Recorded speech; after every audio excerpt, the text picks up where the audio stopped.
go back. I'm here, baby, waiting for ya. Stop holding on, baby. I just don't wanna lose ya. There will be no time for us to fight with destiny. I will never change my mind to live a fantasy. There will be a time for us to find clarity. This world is crazy, but we love the insanity.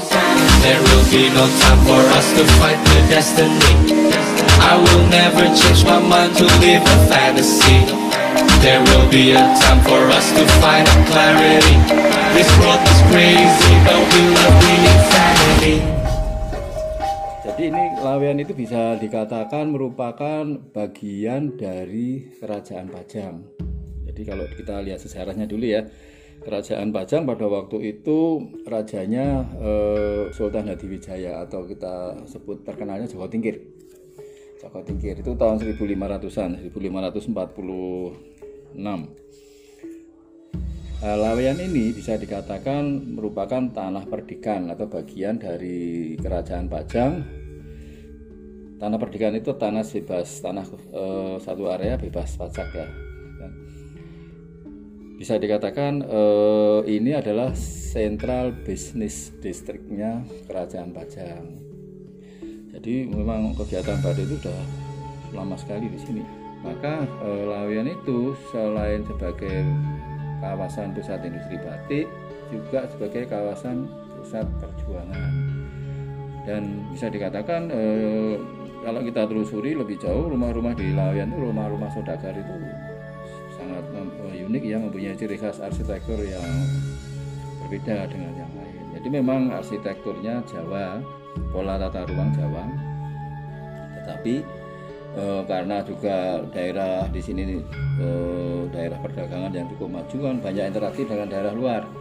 Pengaruh Belanda ada, pengaruh Cina ada, pengaruh Islam ada. Jadi kalau kita telusuri bahkan pola-pola pemukiman di Laweyan itu hampir mirip dengan pola pemukiman orang-orang Muslim di Timur Tengah. Itu dari sisi arsitektur.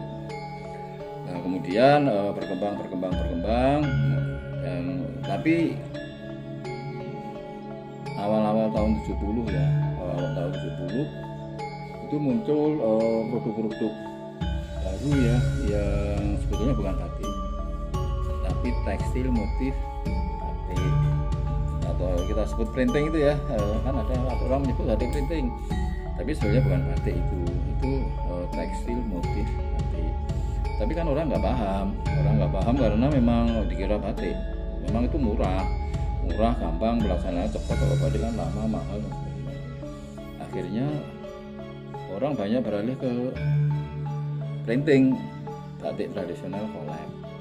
Nah, disinilah sebenarnya pelan-pelan saya mengatakan Laweyan itu tahun sampai puncaknya tahun 2000 ya, 2000 itu banyak masyarakat yang tidak beraktivitas batik, rumah banyak ditinggalkan, kampung ini seperti banyak rumah-rumah besar yang kosong. Akhirnya lingkungannya kurang terawat, rusak. Kemudian juga industri batik pada waktu itu yang dulunya ratusan tinggal hanya 15 atau 16 perusahaan.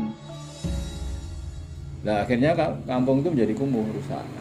Tapi alhamdulillah masyarakat menyadari, akhirnya ternyata setelah banyak juga orang yang riset belajar di sini mengatakan bahwa ternyata Laweyan itu luar biasa, ini punya histori yang sangat luar biasa.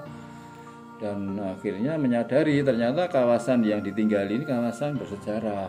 Akhirnya masyarakat mendeklarasikan adanya Kampung Batik Laweyan itu tahun 25 September 2004 dan berkembang sampai